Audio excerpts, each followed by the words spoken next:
Everybody, welcome back to Checkpoint XP on campus. And if you have not heard, also don't forget to like and subscribe. You already know what it is. But if you have not heard, HyperScape is one of the top games in the world right now. It's the Twitch flavor of the month game. Everybody's playing it. If you don't have a code, you're a lame. Like, that's how it's working right now. And everybody seems to think that this is one of the next esports on the horizon. Jacob, I want to get your thoughts on this, because I hate battle royales with every fiber of my being. I don't like them. I don't like watching them. I barely like playing them. Why do people like this game? Because I don't. I liked how it looked when I was watching it. I mean, I love the idea of every BR that comes out. The raw idea I like. The only one I enjoy playing is COD, because I can actually hit people in that game, which is a big ask for me in a BR. But this one looked kind of fun because it looked like bombastic. Everyone's kind of cracked, is what everyone was saying. Like, everyone's flying around. You have these weird abilities, and everyone had more health. There's no healing items, so there's a lot of good ideas there. But you can also tell it's very much a skeleton, and it was only like a 5-day tech test, so it was a skeleton.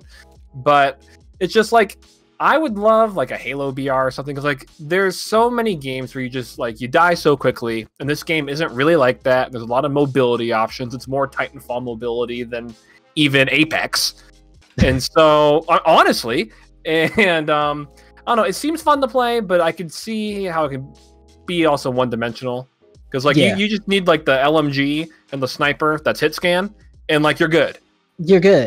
You're good, which blew my mind that they will put a hit scan sniper rifle in a BR game.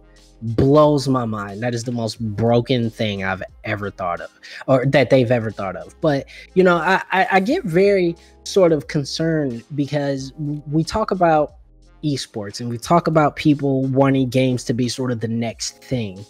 And Valorant already is making the move as the next esport. I think, you know, people across the world have kind of accepted that's kind of the next wave everybody is moving towards. But when you look at BRs, none of them have been good esports. Well, none of them. You have to think of the comparisons, because like Valorant compares to CSGO. So right out the gate, there is already a mold there that third parties can be like, okay, this system works. This game is literally the same thing, but with more utility. And so we can apply most of those rules. For BRs, they're all designed to be really different, but also player sizes are 100 people games. It's much easier to have an esport when there's 10 people in a match versus 100. And then like there's solos, there's duos, there's threes.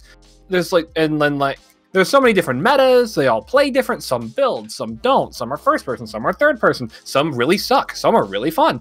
And so to find a correct way to organize that, like even like Play Versus, the way they organize are so different than like how PUBG would organize. And so, which I mean, which again, you know, the biggest thing to me is that, you know, you hit the nail on the head with talking about the player size. There is no good way to watch 100 people do anything. Not at all. Period. There's no good way to do it. And so unless you're talking about smaller maps with smaller team sizes, I don't know how you watch an esport that's a battle royale. But here's my bigger concern, is that who's gonna be left to play this game? Like, if we already have Overwatch and League and the FGC and Valorant and CSGO and, you know, Hearthstone and Magic and all these other games, who is left? Because the people who play PUBG haven't left PUBG. They're going to play it till they die.